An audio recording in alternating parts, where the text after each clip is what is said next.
kayo tumakbo, kung tumakbo lang kayo para punuin ang mga bulsa nyo, nakakahiya kayo. The world is watching. And this is the kind of Filipinos that we are putting on the front line. Nakakahiya kayo. Dinudungisan nyo ang pagiging Filipino ng Pilipinas. Mga putang ina kayo! Lumabas kayo dyan! Kayong lahat! Mga putang ina! Darating ang araw na mapupuno ang taong bayan. Tandaan nyo to. Walang makakaligtas. Kahit yung mga pamilya nyo na abroad ng abroad, nagpapakasasa sa pera ng taong bayan. At sa mga Filipino na nakikinig lang, walang ginagawa dahil hindi pa sila apektado ng korupsyon, dahil hindi pa sila naabot ng korupsyon. Ito ang sinasabi ko sa inyo. Kapag wala tayong ginawa ngayon, mas mabuti na lang na wala tayong gawin until forever. I do not care. If you stay silent right now, just stay silent as quiet as a mouse forever. Dahil hindi nyo alam ang impact ng inyong pagiging neutral. Nang wala kayong kinu-call out, it's like an indirect permission given to these corrupt officials on the House of the Representatives. Parang sinasabi nyo sa kanina na okay lang na nakawan nila tayo, na okay lang na mag-planter sila sa putang inang pera ng taong bayan. Ito ang isipin nyo. Ilan ba ang total population ng Pilipinas? We're more than 100 million. Let's just do a traditional calculation.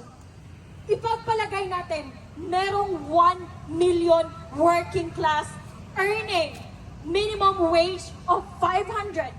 Let's just say it's 500. Do you really think that 500 pesos that a minimum wage earner is earning for that day may matitira? Wala.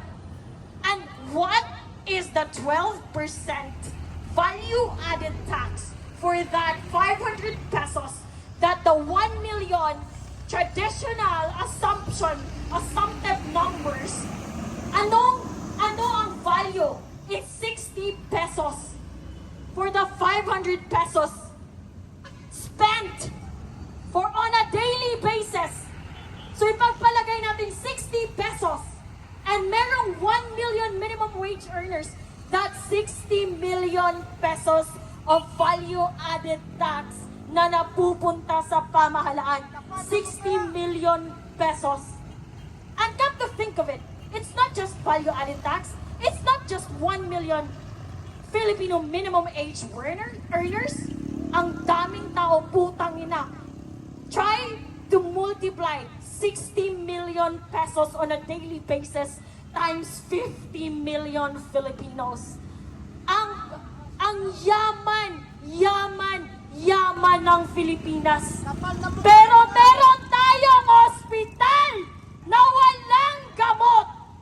Meron tayong mga public hospital na walang higaan. At kung meron man, sira-sira ang higaan. Sasabihin na walang ayuda kung hindi magbibigay si Martin Romualdez. Putang ina mo, bakit pinangalanan mo ng Romualdez Hall ang isang espasyo na nasa Kongreso? Hindi mo pera yan. Hindi mo pera yan. Ang kapal ng pagbumungka niyong lahat. You are doing a syndicated, organized plunder against the Filipino people. Nakakahiya kayo. Ayokong maging Filipino dahil kung kayo lang ang halimbawa ng pagiging Filipino, mas mabuti na lang na hindi ako maging Filipino. Nakakahiya kayo. Habang ang mga tao, ang mga ordinaryong tao ay nagtitiis, pumipila sa mga barangay health center na walang gamot. Kahit paracetamol, sasabihin ni Kapitan, walang budget. Walang budget kasi ninanakaw. Binibili ng private jet ni Martin Romualdez. Binibili ng Hermes ni Claudine Go. Balenciaga ng mga putang inang nepo wife and nepo mistresses nyo. Mga putang ina nyo, ang hirap magtrabaho. Kaming mga, it's not an excuse, it's not even a valid reason to say that ang Pilipinas is mahirap. Mahirap ang Pilipinas dahil lazy ang mga people. That's not true. Take a look around. Kahit yung mga tao doing a manual labor, kahit yung mga drivers, kahit yung mga jeepney drivers, kahit yung mga nagbibenta sa bangketa, they double time to earn a few hundred pesos, to pay taxes, to contribute sa mga lavish lifestyle ng mga putang inang nasa Kongreso. Mga Pilipino, I urge you sa mga dumadaan dito, magsalita kayo, makisali kayo, makilaho kayo. Walang dilawan dito, walang kakamping, walang Duterte supporters. We do not need you to be anything. We just need you to be a Filipino, standing for accountability, standing for responsibility of securing our future. Kasi kapag wala tayong gagawin ngayon, wala nang bukas ang Pilipinas dahil ninanakaw nila. Walang bukas ang Pilipinas para sa atin, para sa mga anak nyo, at para sa mga anak na anak nyo. Can you imagine? We're still paying the interest of utang coming from Marcos Sr. And here we are right now. We're gonna pay again for the fucking debt of the Philippines because of their fucking plunderers in the House of the Representatives, in the Senate, and on the executive branch, Mr. Marcos. Ang kapal-kapal na mukha nyo, ang daming Pilipino. Sasabihin ng mga nepo babies nyo na wala kami ambag sa taxes. We are taxed heavily. Can you imagine sa Southeast Asia, ang Pilipinas ang isa sa pinakamalaking merong value-added tax. I'm gonna tell you a story of how I got here. Yesterday, I was from Cebu. I booked a ticket to go. It's 2,100 pesos and few centavos or something. I got taxed. It's 340 pesos. I ride an Angkas going to the Pier 4 in Cebu City. I got taxed again. I bought soft drinks. I bought bottled water. I bought Wi-Fi subscriptions sa barko. I got taxed again. Putang inang value-added tax. Ang dami. Just try to imagine if a single Filipino is paying at least 200 pesos of value-added tax on a daily basis. 200. Multiply it by 100 million. Ang yaman ng Pilipinas.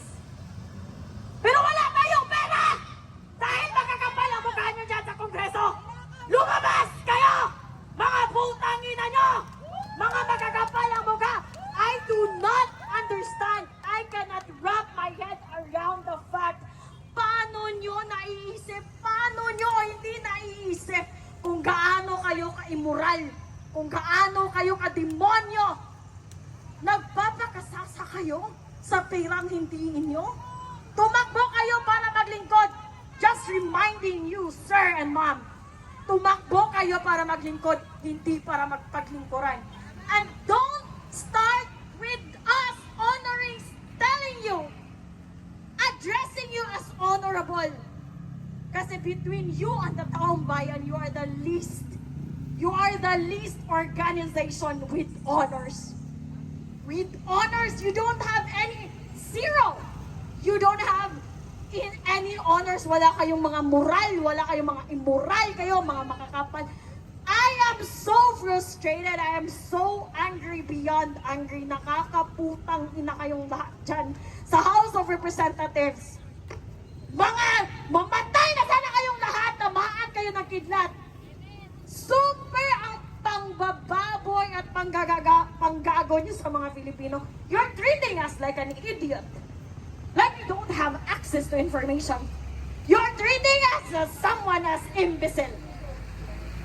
Dahil nga namin sumugod ngayon at sunugin ang mga kaluluwa nyo dahil nabilong kayo sa impyerno, mga putang ina nyo. Tingnan nyo. Eto, mga drivers, mga minimum earners, sila ang nagpapakain sa'yo. Nagpapakain, kami ang nagpa-fund ng lifestyle nyo. Mga putang ina, ano ginagawa nyo dyan sa Senate? Ano ginagawa nyo dyan sa Congress? Are you just doing log in and log out and that's it? No! We demand that you work diligently, you work morally, and you work hard for the Filipino people, for you to earn our trust, because you just don't deserve our trust and respect. I don't think so it's gonna happen anytime today. Mga makakapal ang mukha nyo. At sa mga kababayan nating police and armed forces of the Philippines, sir, with all due respect, I know naiipit kayo. Naiipit kayo kasi ang chief of command nyo nakakabutang ina. But then you're bound by your service, and you're bound by your contract, and you're bound by your employment. But please, this is beyond insane. This is beyond insane, mga putang ina! This is beyond insane! Ang kakapal na mukha nyo, lumabas kayong lahat. Yung mga sasakyan nyo, hindi nyo sasakyan yan. Sasakyan namin yan. Dahil kami ang nagbabayad ng mga sasakyan nyo. Ilang sasakyan ang gusto nyo? Mga putang ina nyo. Ilang bahay sa Forge Park ang gusto nyo? Napakahirap namin dahil ninanakaw nyo ang pera na para sa amin.